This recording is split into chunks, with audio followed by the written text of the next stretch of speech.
ever felt utterly defeated by life's unexpected turns? I mean, really knocked down. We all have, I think. Right. Now imagine being at the absolute pinnacle of power. Brilliant mind, trusted advisor, your kids are doing amazing things in government, and then boom, Yeah. suddenly stripped of everything. Reputation ruined, facing exile, even execution. A complete reversal. What do you do? What if your answer was, okay, I'm going to sit down here in my prison cell and write a philosophical masterpiece about finding peace when everything's gone wrong? It sounds almost unbelievable, doesn't it? It really does. Today, we're taking a deep dive into the incredible story and enduring wisdom of Anicius Manlius Severinus Boethius. He was a 6th century Roman statesman, philosopher, and the author of this amazing work, The Consolation of Philosophy. And this book, written around 524 AD while he was in prison, wasn't just some forgotten text. It became hugely influential, one of the most popular books in Western Europe for, well, over 1,000 years. Right. Yeah. And its core subject, how to find happiness, real meaning, even when you're suffering or deeply disappointed. I mean, that's just as relevant for you listening today as it was back then. It really offers a powerful remedy if you're feeling lost or desolate. So our mission today is to figure out how Boethius, from rock bottom, basically, built this timeless framework for confronting adversity. And crucially, what practical lessons can you pull from his journey to navigate your own struggles? Maybe find a deeper sense of well-being? Exactly. Okay, so let's unpack this. Who was Boethius? He wasn't just anybody. No, not at all. He was a brilliant scholar, absolutely steeped in Greek and Roman philosophy. He even had this incredibly ambitious project. Oh, yeah, the translation thing. Right, to translate and write commentaries on all of Aristotle and Plato's works. He hoped to show they essentially agreed on the big questions. And his work on logic, it literally became the foundation for medieval learning for centuries. But he wasn't just locked away studying, was he? That's what's so fascinating. He really believed in that Platonic ideal that wise people should govern. So he threw himself into public service, became consul in 510 AD. Which is a huge deal. A very big deal. And later, master of the king's offices, one of the highest posts in the Western Empire. And imagine this.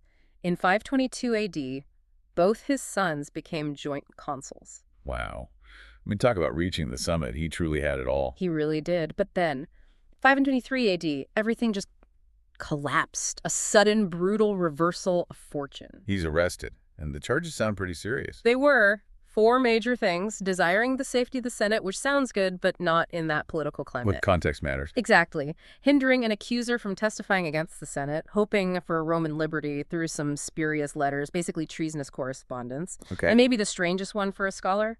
Sacrilege, invoking evil spirits. Sacrilege. How could that stick? Well, it's a chilling question, isn't it? The sources suggest that charges like treason are always a risk for independent thinkers under autocratic rule. You stick your neck out, you become a target. Makes sense. But the magic part. That was particularly insidious for an intellectual like Boethius. He was a mathematician and astronomer, and those studies back then were easily associated in the public imagination with magic and the probing of forbidden mysteries. Ah, okay. Guilt by association, kind of. Pretty much. And tragically, he was condemned by the very Senate he'd tried to protect, stripped of everything, thrown into prison. Just imagine the despair, sitting there alone thinking it's all over. And then he gets a visitor. A very unusual visitor. A majestic, awe-inspiring woman appears. This isn't just anyone, it's Lady Philosophy herself. Describe her. What does she look like? Well, the text says she had a majestic countenance, flashing eyes. Her height apparently shifted, sometimes normal human size, sometimes so tall her head touched the heavens. What? And her robe, it was woven from the finest threads, but intricately embroidered with Greek letters.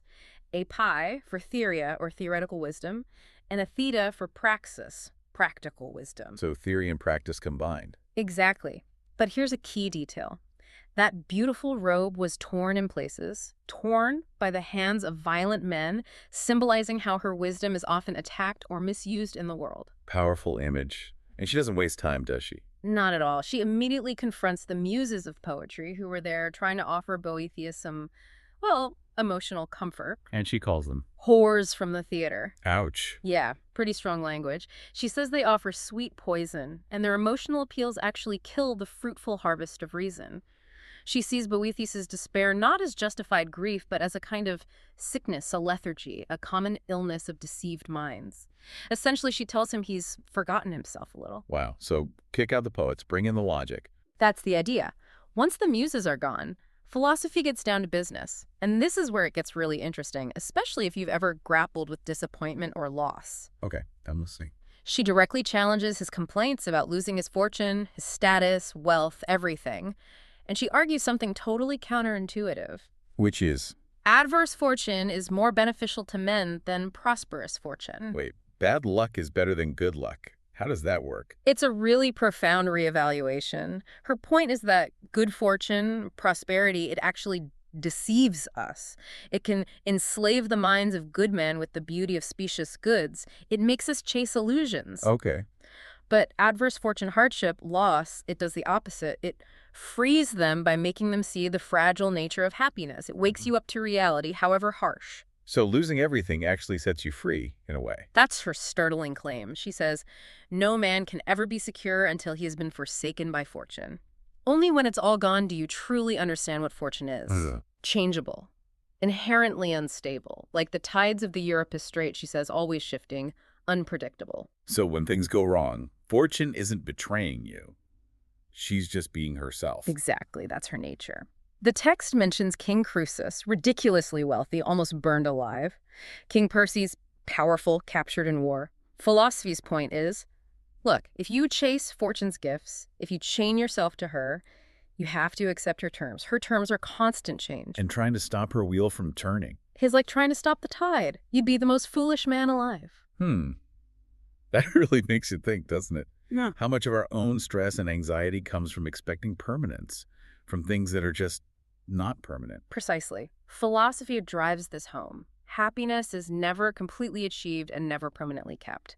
Even the good times, the joy of human happiness is shot through with bitterness. There's always that underlying fragility. And she have that killer line. Oh, it's so good. Nothing is miserable unless you think it's so. And on the other hand, nothing brings happiness unless you are content with it. It puts the power right back in your own mind, your own perspective. Absolutely. Your internal state is key. Okay, so after tackling fortune, philosophy then goes through like a checklist of things we normally chase after, right?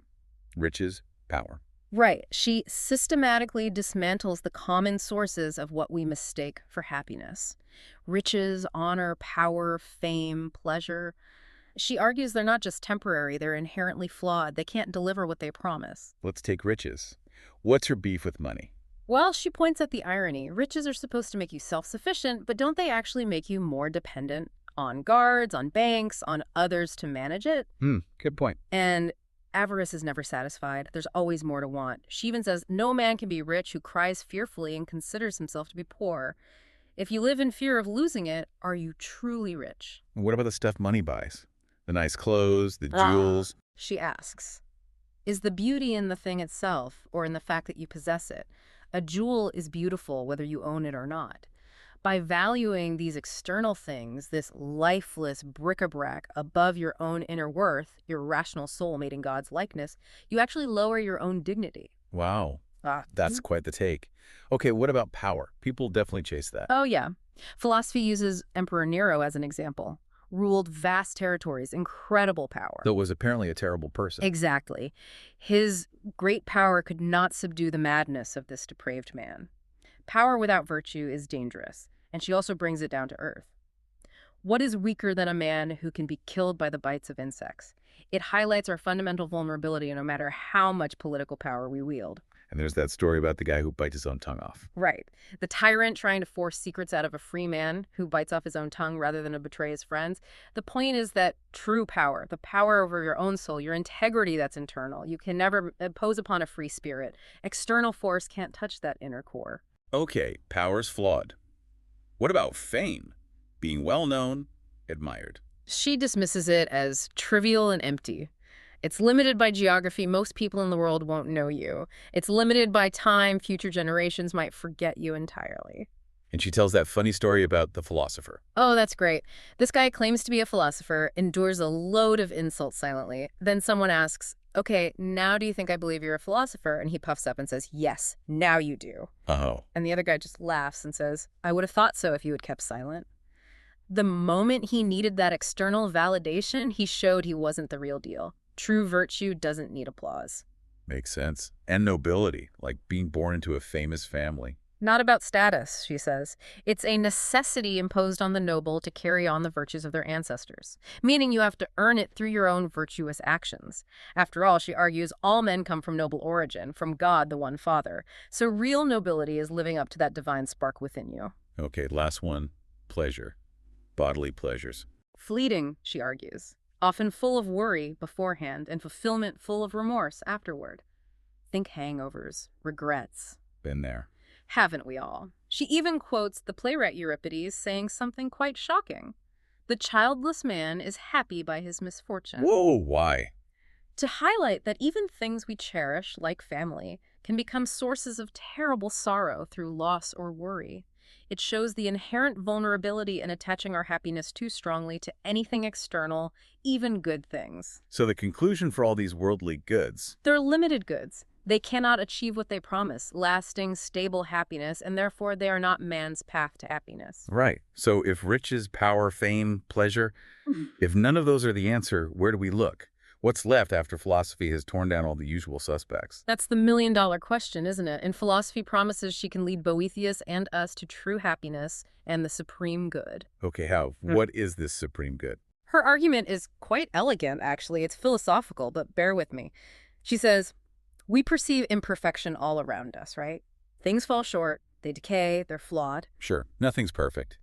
But the very fact we can recognize imperfection implies we have some conception, however vague, of perfection. There must be a standard.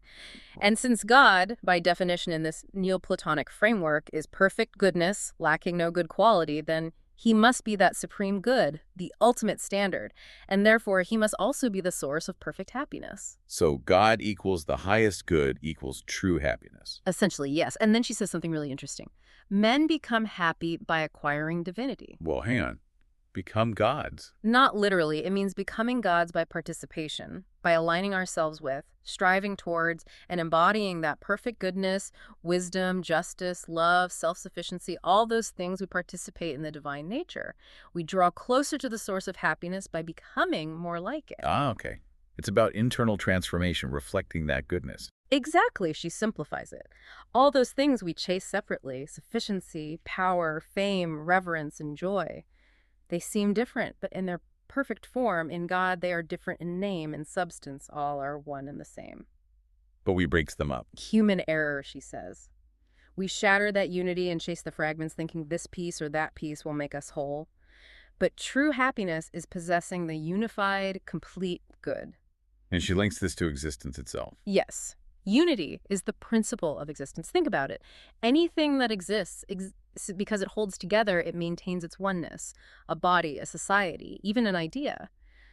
When that unity breaks down, things corrupt, decay, cease to be what they were. So to exist is to strive for unity. And since the supreme good is perfect unity, then everything deep down desires the good as its ultimate end, its way of preserving its being, whether it consciously knows it or not. Okay, that's a pretty profound picture. But Boethius is still in prison, right? Yeah. Suffering unjustly. Right. And he raises the really tough questions, the ones that still bother us today. The problem of evil. Exactly.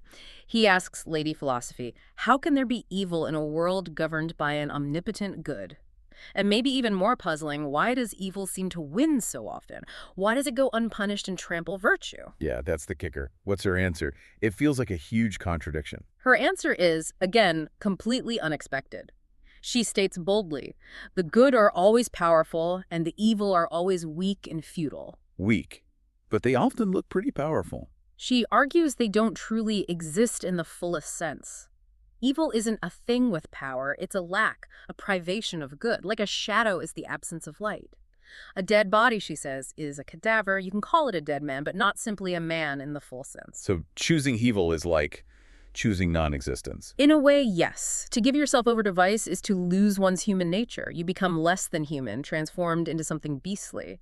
She uses the myth of Circe turning Ulysses' men into pigs. Ah, I know that one. But crucially, Circe could change their bodies, but not their minds.